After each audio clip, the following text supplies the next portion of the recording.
Deep in the heart of Texas stands the cultural center of the Southwest, Dallas, Big D.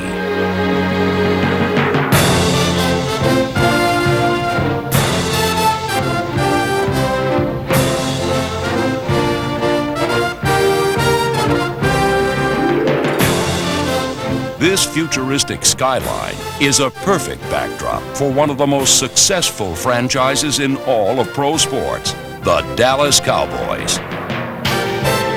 Since 1960, these Cowboys have established an NFL tradition that glistens with excitement. This team has marched through nearly 3 decades armed with a confidence that comes from knowing great players make great plays.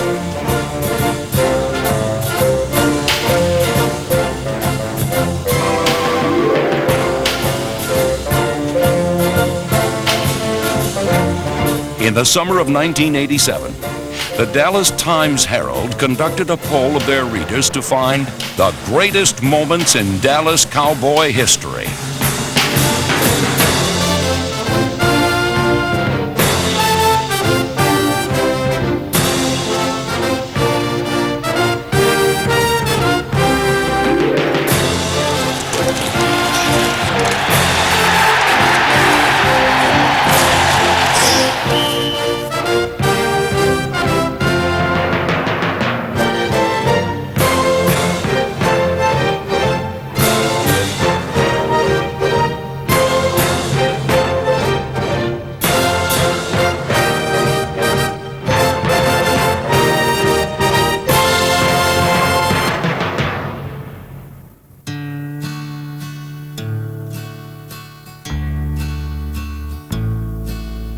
Grew up dreaming of being a cowboy and loving the cowboy ways, pursuing the life of my high-riding heroes. I burned up my childhood days. Since 1960, the Dallas Cowboys have fielded a unique NFL team that has fought to become a consistent winner and an exciting champion. Big play, Stabler to throw, here comes the pressure, shot! In the end zone! Football! It is a touchdown! Ah! Randy White mauled Stabler and the ball came loose! You gotta believe it! My heroes have always been cowboys. They still are, it seems, sadly in search of, and one step in back of themselves and their slow-moving dreams.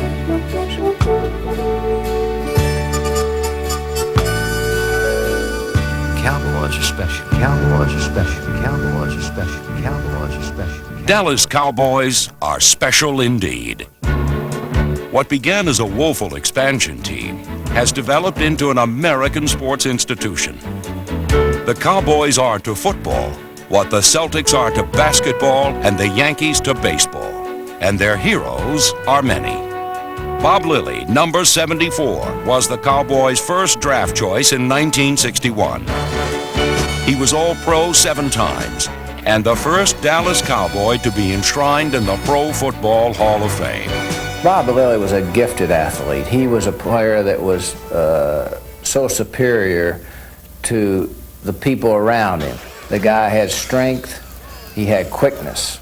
It took 2 or 3 guys to block him. The best player I ever coached. The play of this gentle giant symbolized both the dreams and frustrations of the Dallas franchise during the 60s. Each season from 1966 to 1970 ended in bitter playoff losses that cast Lilly and the Cowboys as next year's champions. It was a tag that number 74 refused to accept.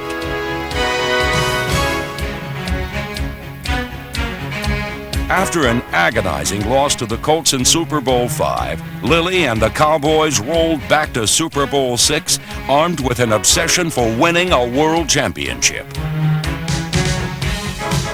Lilly let everyone know that we came very close the year before and we blew it. He just really came into that game with a lot of determination. Lilly's spark ignited a team that burned up 5 years of frustration against the Miami Dolphins. Lilly and veterans like number 54, Chuck Howley, and Leroy Jordan, number 55, paced a doomsday defense that allowed only a field goal. Dwayne Thomas, number 33, rushed for 1 touchdown, while the game's MVP, Roger Staubach, number 12, passed for 2 more. However, one special play would symbolize the end of the Cowboys' championship frustrations. Whenever you mention that football game, they don't mention any of the touchdowns. They don't mention any of the other plays. They always mention Bob Lilly chasing Bob Griese. It had a finality to it that when they chased him and ran him down and trapped him back there, that just seemed to be the football game. You know, it was like herding cattle. You know, Bob on one side, I think Larry Cole on the other. It's like 2 cutting horses working on a calf. And they just kept running him back and back and back. Well, until he got 29 yards back and they dumped him.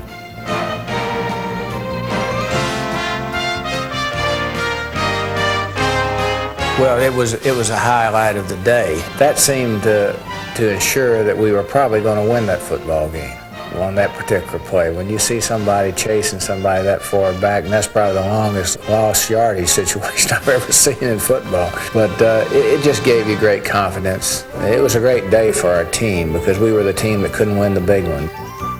Dallas Cowboys, bridesmaids of the NFL. That was a tag that we heard everywhere we went. It was every paper, bridesmaids. I think when we won the Super Bowl beating Miami, that was like somebody lifted off a 100-pound weight off all of us.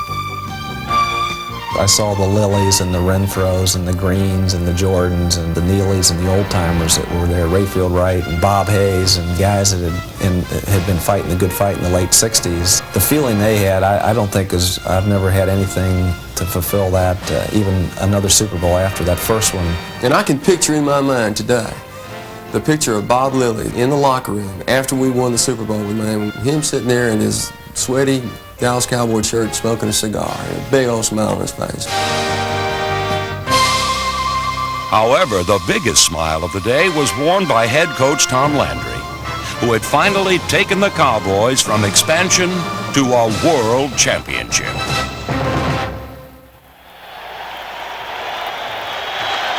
Tom Landry is the only head coach the Dallas Cowboys have ever known.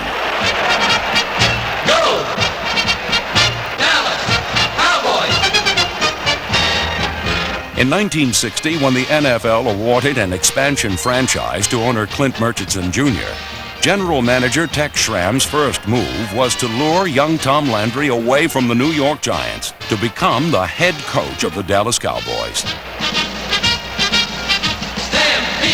Time has proven that it was a brilliant decision, but it seemed as though Landry's first Cowboys were destined for failure.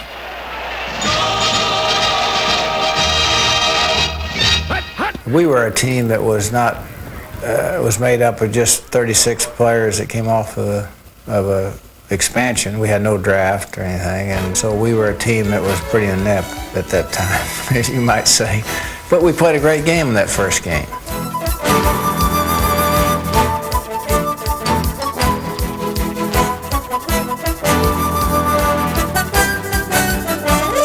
Against the Pittsburgh Steelers, about 30,000 curious fans dotted the Cotton Bowl and watched number 14, quarterback Eddie LeBaron, throw for 345 yards as the Cowboys rolled up 28 points. This night, however, the doomsday defense was still only a dream in Tom Landry's mind as the Steelers outscored the Cowboys in a wild shootout. Back in those days, everything was exciting, even losses, because we were starting, we were struggling, and every day was a new experience. Obviously, when you're starting a new football team, you're looking for the first win. And the first year, that eluded us. That year when we got a tie, that was a big accomplishment. That was the same as one of the biggest victories that we might have had in a Super Bowl or anything, because we had finally done something other than lose. And then the next year we got our first win. Dallas Cowboys, who failed to find victory in their first NFL season, open their second with a tough assignment. The Pittsburgh Steelers. Little Eddie LeBaron enters the game and works a little razzle-dazzle with Amos Marsh. Eddie finally fires to Billy Houghton at the goal line, and Billy trots across. The incomparable Bobby Lane gets his wing warmed up for the Steelers. Bobby hits Buddy Dial, and his Cowboy defender bites the dust as Dial dashes in to score. Their 24-17 lead looks good, but with 56 seconds left, Eddie LeBaron hits Dick Bielski right at the goal line and ties everything up tight at 24 apiece. An interception with about 20 seconds left gives LeBaron another chance. The Little General jars the Steelers with a 41-yard pitch to Billy Houghton. With 1 second on the clock, Alan Green toes home a 27-yard field goal to give the Dallas Cowboys their first National Football League victory. A final second. Come from behind as we did in that football game and win the game, that was a great thrill, of course, that could never be repeated because it was number one. After you've gone 0-11-1, it's pretty exciting to win one. But that was a big victory for us as a team because your first one always is exciting. Tom Landry's initial victory as head coach was the first step of a journey that would lead to the pinnacle of pro football. His system has been perpetuated throughout the NFL by many of his former players. But nearing his third decade, he remains unique and the man behind every great moment in Dallas Cowboy history. Philadelphia fighting back. King Hill, the quarterback, looking for McDonald. Mike Geckner with the steal. He can fly. 20. 30. Geckner is gone. 100 yards, and the Cowboys score again. From the beginning, Landry stressed each phase of the Cowboy assault. The Cards' Jim Backen is short on a field goal try. That's Jerry Norton scooping it up at the 6-yard line. He runs through a whole flock of birds in the first 10 yards and is off on a 94-yard return. It's the first touchdown return of an attempted field goal in Cowboys history. Throughout the 1960s, the Cowboys improved under the unflappable direction of Tom Landry. Yet even his emotions were severely tested by a string of monumental frustrations that marked Dallas's inability to win an NFL championship. But while Landry suffered in silence, his patience finally paid off in 1970 with the Cowboys' first NFC championship.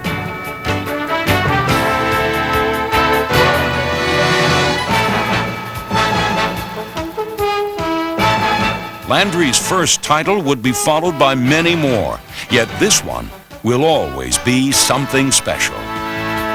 Boy, it feels, you can't imagine how it feels, because you never suffered with us like we've suffered, in those losses in the last 4 years. It's a great reward for these fellows who worked so hard to get there. Once the Cowboys achieved a championship level, Landry's doomsday defense kept them there. He is the constant in a defense where the players change, while the punishing results remain the same.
Landry's defenders have always believed that the football is the property of the man holding it at the end of the play, not the beginning.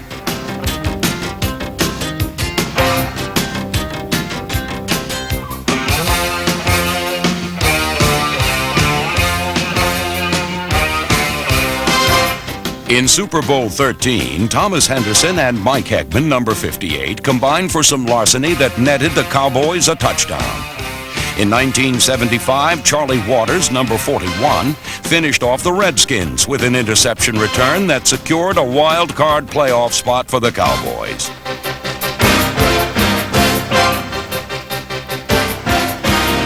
Through the years, the Dallas defense has won many championships. With the Eastern Division title on the line in 1985, Ed Too Tall Jones, number 72, and Jim Jeffcoat, number 77, combined to stop a New York Giant comeback. We were in what we call a 61 defense. Ed was coming in more of a power pass rush, and Ed fortunately got in front of Phil Simms, and he deflected it, and I saw the ball still in the air, so I just reached for it and ran for daylight. Jeffcoat's alert play proved to be the difference in a 28-21 victory that secured the division title. Doomsday's most dominating performance occurred in Super Bowl 12.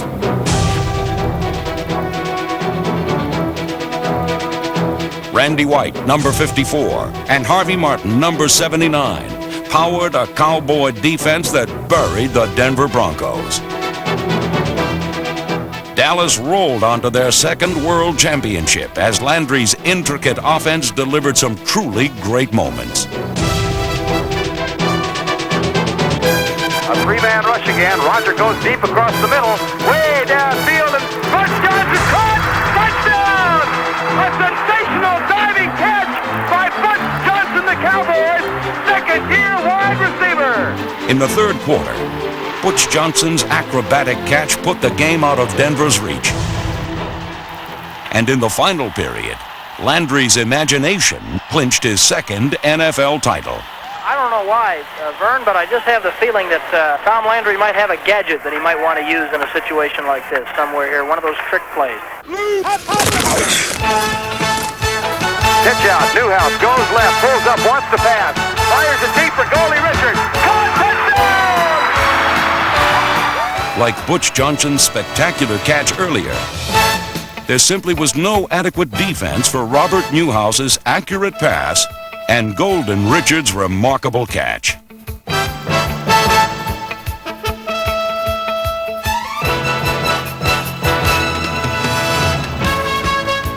As the clock wound down on this New Orleans Super Sunday, Randy White and Harvey Martin joined former Cowboy Chuck Howley as the only defensive players to be named the MVP of the Super Bowl.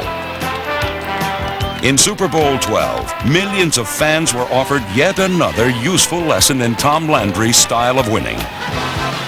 It's a proven formula that is as entertaining as the Cowboy players are exciting. Three of the NFL's most electrifying athletes have played for the Dallas Cowboys. Tony Dorsett, Herschel Walker, and Bullet Bob Hayes. Bob Hayes brought to the Cowboys, something that most teams dearly like to have, and that was super speed. Bob had it. And consequently, with the long bomb, he was always a threat in any particular ball game that he played in.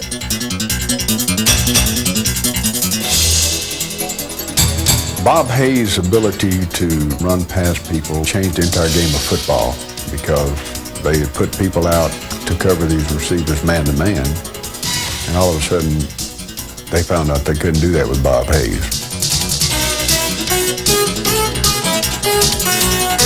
After winning a gold medal in the 1964 Olympics and setting the world's record in the 100-yard dash, Bob Hayes joined the Dallas Cowboys in 1965.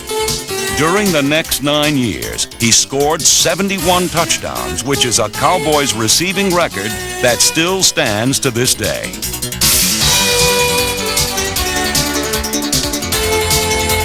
Against Washington in 1966, Hayes combined with Dandy Don Meredith for a single-game receiving record 246 yards. That total included a 95-yard touchdown reception that set still another Cowboy record.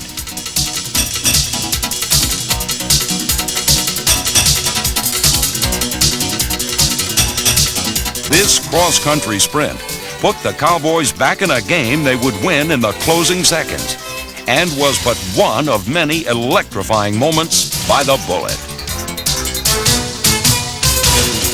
Like Bob Hayes, Herschel Walker, number 34, is primarily a football player and, incidentally, a sprinter. At 6'1", 225 pounds, his size and world-class speed make him a game-breaker, a fact he demonstrated in his very first game as a Cowboy in 1986. To be honest with you, I really wasn't sure what I was doing. It was a play called, and I really was not sure of the blocking scheme because I only had such a short time of training camp. And after Danny handed the ball off to me, I just started reading. And after I got through the front line, I knew then that I could score. Walker's touchdown, with barely a minute to play, gave Dallas a 31-28 victory over the Giants. And later, he would total 292 yards running and receiving against the Eagles.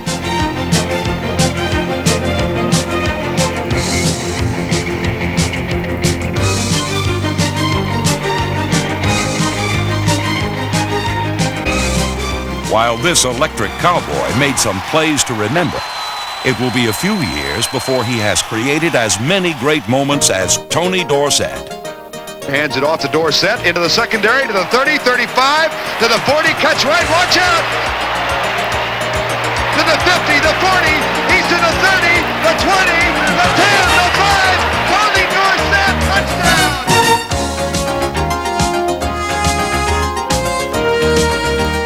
Toughness and durability, as much as a knack for breaking long runs, have made Tony Dorsett the Cowboys' all-time leading rusher. He's been, surprisingly enough, he's a better north-south runner than he is east-west runner. He has great feel and recognition when he heads into the line as an inside runner. But you don't think about him being an inside runner because he only weighs 190 pounds. But it's his great acceleration and speed that makes him what he is today.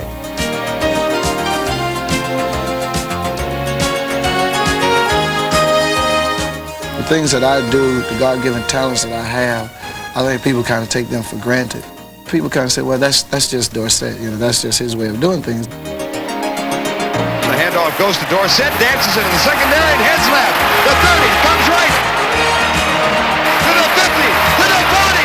He's going to score an 84-yard touchdown. Tony Dorsett, 84 yards on the touchdown. I didn't come into this business being a bulldog type of runner. I'm a runner that you, your grandmother, or someone else could probably enjoy watching because it's something exciting that's possible to happen at any time on the field. Dallas is 99 yards and 2 feet away from the Minnesota goal line. Goal line defense for the Vikings. A handoff, Dorsett up the middle. Here he goes. Cuts to his right. He's going all the way. Go. To the 30. To the 40. He's got 2 men to beat. To the 40. To the 30. To the 20. To the 10. The 5. Touchdown! Unbelievable! Tony Dorsett is in the record books. 99 yards. All I know is we ended up with the ball on the inch-yard line, if anything such as possible. I was on the sideline, and a play was called H31, which is just a straight dive up the middle. And someone yelled to me to go in and get Ron Springs out of the ball game. So I ran in yelling, Ron, come out. And when he left, that left us with 10 men on the field. It was just a straight dive play up the middle. I went up the middle. I read Tom Rafferty's block on the nose guard there and come up through the hole, made a cut. It's going down the right sideline there, and there was 2 defenders along with Drew Pearson.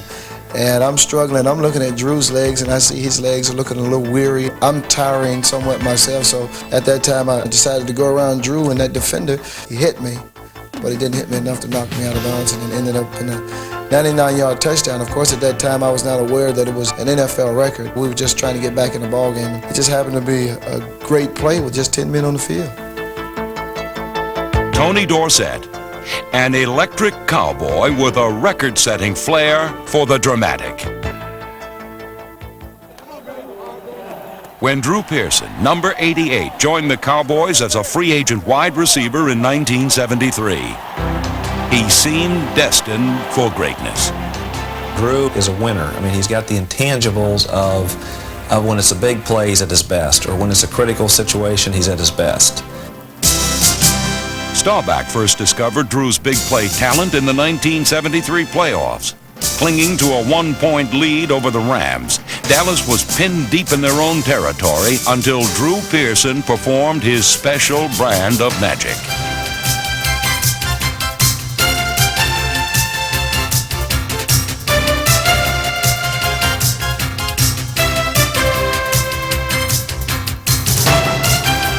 Pearson's 83-yard touchdown sent the Cowboys on to the NFC Championship and was the beginning of a game-winning combination. Drew just had that special sense of making things happen when it counted, and I realized it, and it was better for me. You know, he got me in the Hall of Fame with those catches that he made. He was just that great of a player. I think it's the intangibles in people that make the difference, and that's what you can't read on the computers. And that's why the computer kept spitting Drew Pearson out, because they didn't read those intangibles, and that's heart, or whatever you want to call it. You know, if you just go through his career, when you look at critical catches, Drew Pearson, I probably made more than any receiver that's ever played the game.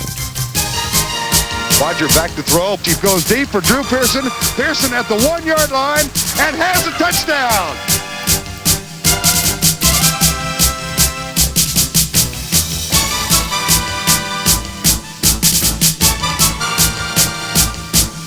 Pearson's gift was that even when everyone in the stadium knew that the ball was going to him, he still got open and made the catch.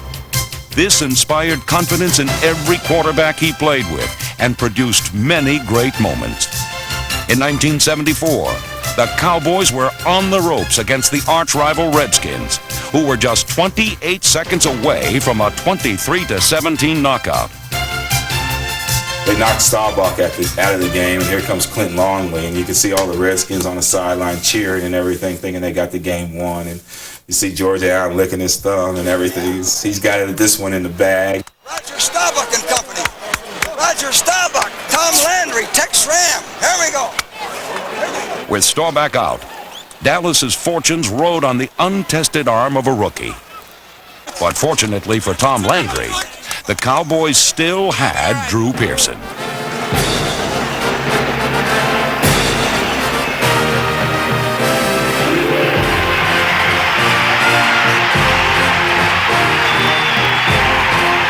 Pearson's 50-yard reception defied logic, yet breathtaking performances like these were his trademark. In the huddle, I said, Clint, we got to go deep. He says, fine, go deep. Just ran again a turn and takeoff route and was able to get by the defender on the play, and Clint could really throw it a mile. And he just laid it out there, and I just ran to it, and I was able to make the play.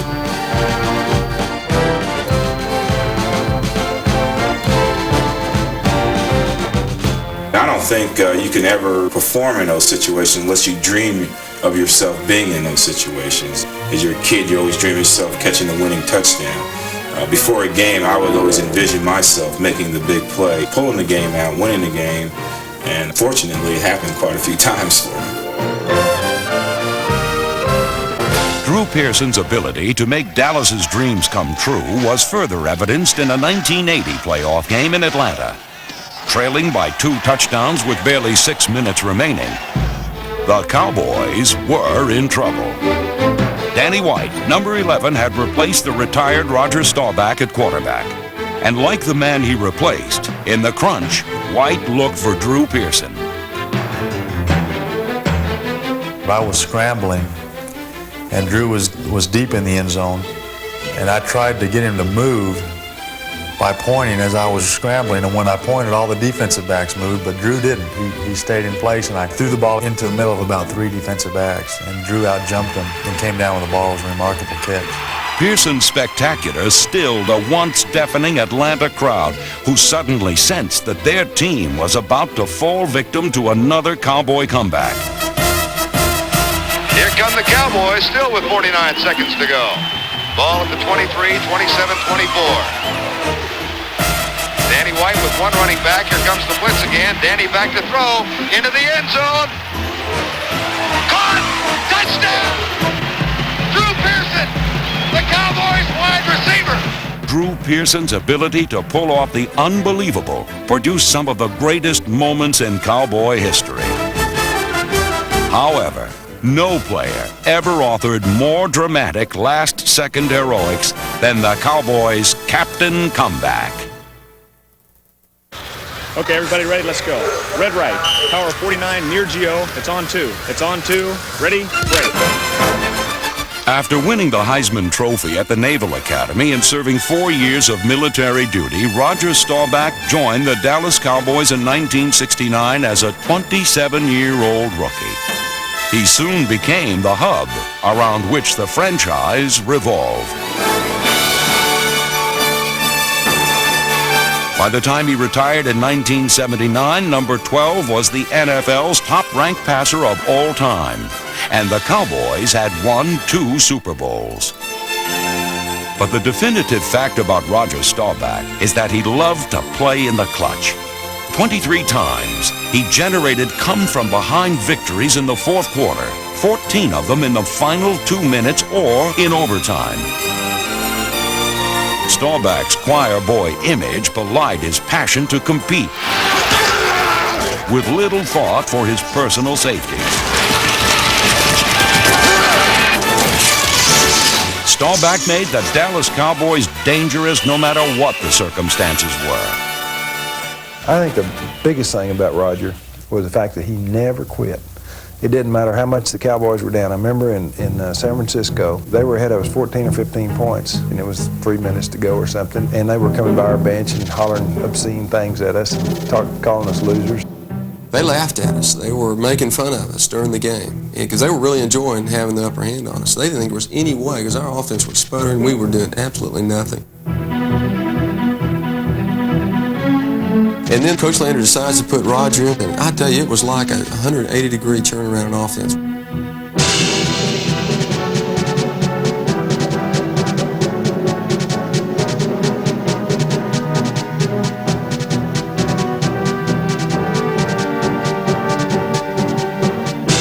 We went aggressive, and Roger forced some balls between linebackers that had the velocity that the receiver better catch it. He was going to be injured if he didn't catch it.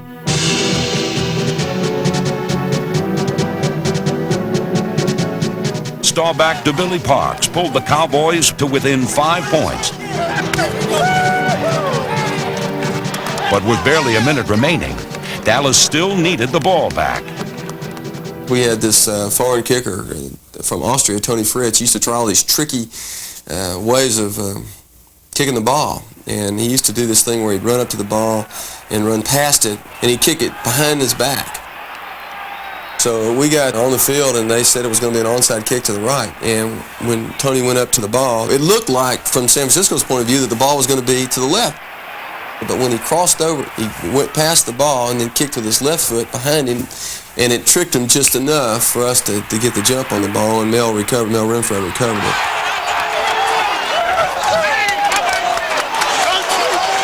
Once we got that onside kick, it definitely, the momentum turned. We got the ball back on the onside kick, and I scrambled for a first down and hit another pass to Parks, and it was the most unbelievable comeback because we were totally out of it. It wasn't even a pulse at one time during that game that we were going to win that game. And to turn it around, that's why you had such an emotional situation from our players, because it really was a game that, unless you were just the most unbelievable believer, that you didn't think we were coming back.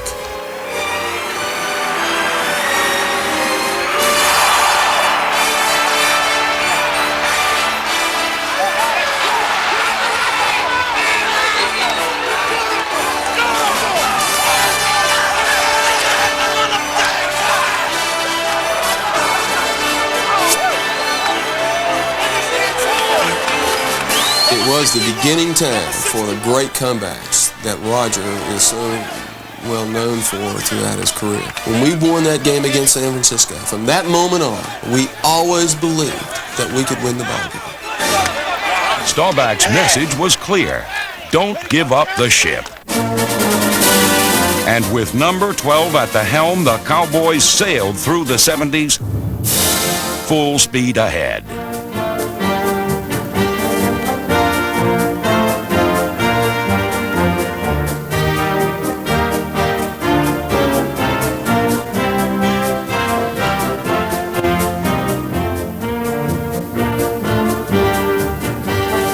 Roger Staubach was an officer and a gentleman, an all-American hero you respected and admired, and whose friend you longed to be. Roger Staubach would be what every parent wanted their son to be. He is the epitome of a gentleman. He's the epitome of a guy who commits himself to a cause. I've got more respect for him as an athlete than anybody I've ever played with or coached. I just don't know, of all the years I played, I just don't know of any player that I played with that disliked Roger Staubach. There's certain guys you look at that you've played against, and I'm proud to tell my kids I played against Roger Staubach.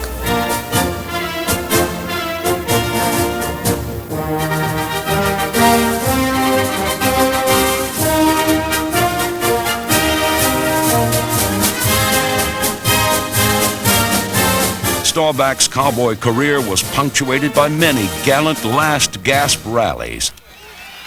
But against the Redskins in his final regular season game, Staubach wrote a script that had more drama than a Hollywood thriller. That was probably the best game that Roger ever played for us, because the odds were so much against us, even more than it was back in the 49er game. He had to bring our club back against a very fine Redskin team that really had us on the ropes.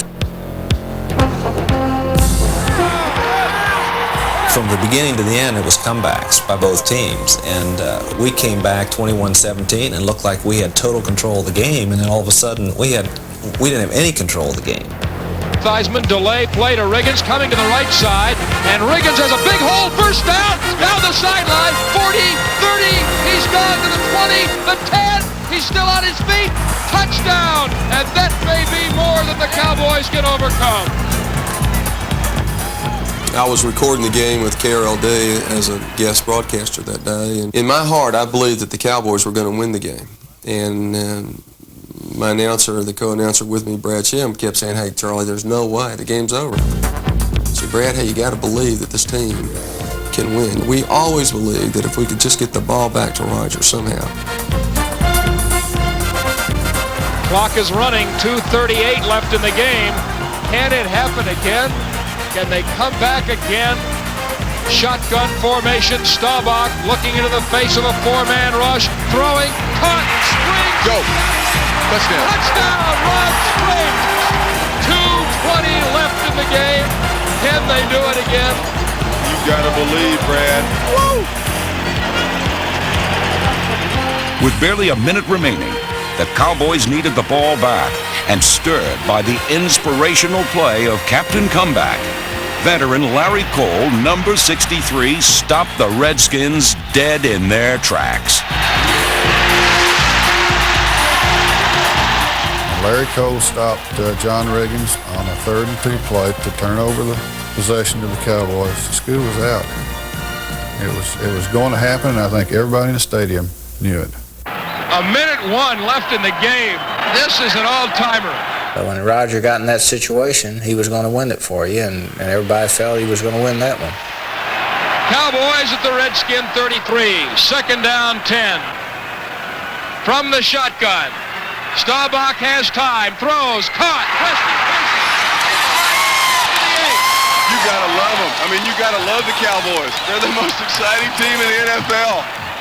They can pull it out. 42 seconds left in the game. Redskins lead by 6. How can you live like this, doing this every week? This is what it's all about. This is a killer. 2nd down and 8. From the 8-yard line. No shotgun this time. Staubach throwing in the end zone. Tony Hill! Touchdown! Tony Hill! Oh, the stadium goes wild! It was one of those routine Staubach spectaculars. Simply the impossible may come true. There was none better at that. The Cowboys have won the East.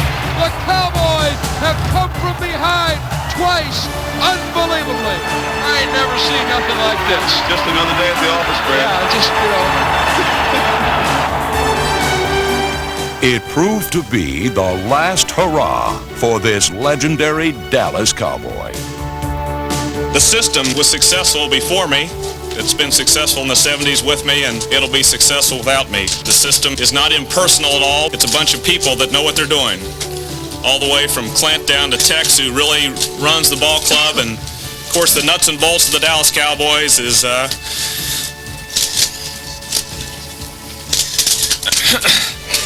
man that wears a funny hat on the sidelines. I wasn't going to do this, but Tom Landry is the nuts and bolts, and I appreciate him. I appreciate my teammates through the years, because I'm one that's been successful in this system. It's been a lot of good ones. Roger Staubach left behind many great memories, and one of them would be remembered as the greatest moment in Dallas Cowboy history.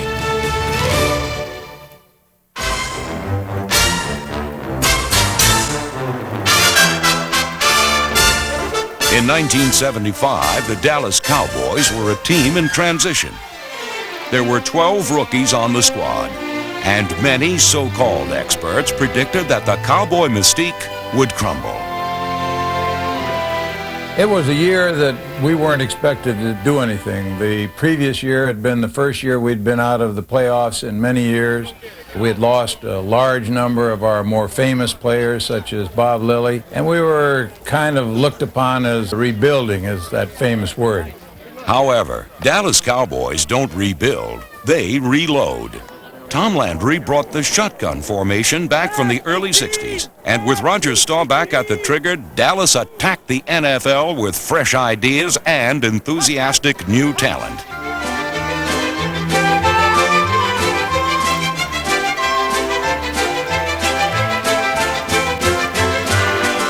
Defensively, it was doomsday in diapers, as youthful exuberance made up for inexperience.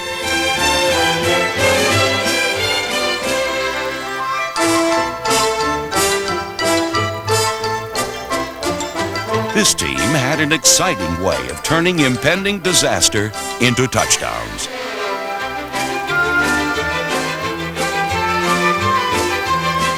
Though they were unable to win the Eastern Division, their 10-4 record earned these young Cowboys a wild card playoff berth. They certainly were not a division favorite before the year began. They had the Dirty Dozen, and they did it by hope and by prayer and by Hail Mary. Against Minnesota in the first round of the playoffs, the high-flying Cowboys finally came crashing to earth. Dallas struggled from the start, and the Vikings took a late fourth-quarter lead. It was a very frustrating day for me because we are in the last quarter losing in the playoff game. I hadn't caught any passes, had one ball thrown, so I was mad at Staubach, I was mad at Landry, I was mad at our whole offense, I was mad at everybody. It was even a more hopeless situation than Roger Staubach was accustomed to rescuing. And this was a very, very good Minnesota team. Some people thought perhaps their best team of all, better than any that got to the Super Bowl. I hate to admit it, but I didn't think we had any chance to win the Minnesota game because we just hadn't played that well all day. And what we had to do in that last time against a great prevent type of defense they played, the 3 deep receivers, I said that we don't have time to do it. With no timeouts, Dallas moved from their own 9-yard line as Staubach finally located Drew Pearson for 2 completions. But just when hopes were rising, the Cowboys' shotgun backfired. We were first year with the shotgun. John Fitzgerald had hurt his arm, and John snapped the ball, was rolling on the ground, and I was chasing it around, and I said, gee, this could be a long drive here.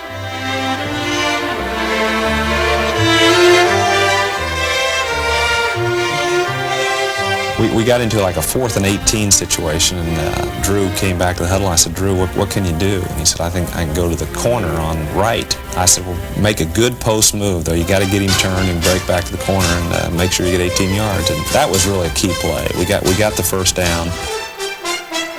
The Cowboys were still alive, while the Vikings were simply kicking. Now at midfield, Staubach turned to Preston Pearson, who dropped a pass. Ironically, it proved to be a reprieve that set the stage for the greatest moment in Dallas Cowboys history. And then we came back, and I said, Drew, can you run an in route like you did to beat Washington, which was actually in 1974, and then break it deep? And he said, yeah. He said, I'll run an in route, which is our favorite route, which is a deep, what we call a 16 route. And I said, act like you're running an in route. Just don't try to run by him. And then kind of break deep, and I'll get Krause. I'll keep Krause away from getting over to you. And that's all we did. And I just told everybody else, don't worry about it. I'm going to throw it to Drew. Well, the Cowboys need a miracle. Roger takes the snap, pumps it once. He's going long. Down the near sideline for Drew Pearson. Pearson makes the catch at the 5. Touchdown! Staubach hit Pearson on a 50-yard touchdown. Would you believe it? What happened on that Hail Mary play, I think the blessing to the whole play was that Staubach underthrew me on the play. I pumped to the left to keep Krause. Krause really could have made the play if I hadn't pumped to the left. And that really held him up for a second, and then Drew got outside to right, and the ball was underthrown. By me pumping, Drew really got down the field a little bit too far. So we were running downfield, and I looked back, and I saw that the ball was underthrown, and I was able to put on the brakes and come back. Nate fell down, and I thought I had dropped the ball. It hit my hands, and I thought I had dropped it, and I was bent over, and it was stuck between my elbow and my hip. And I couldn't believe when I had the ball, and the fans in Minnesota, of course, couldn't believe it either.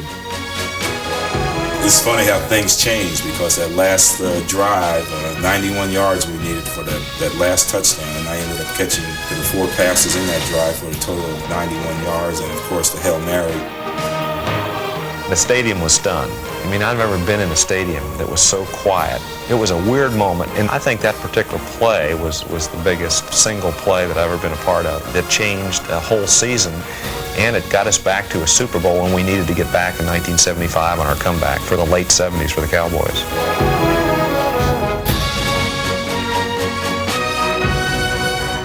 After the game, Roger Staubach said that he simply threw the ball to Drew and yelled, "Hail Mary." This prayer of a pass will forever be remembered as the greatest moment in Dallas Cowboys history. In the years to come, the Cowboys will enjoy more moments of greatness and will continue to build on their winning tradition. But the heroes of the future will have a difficult standard of excellence to match, and an almost impossible one to better.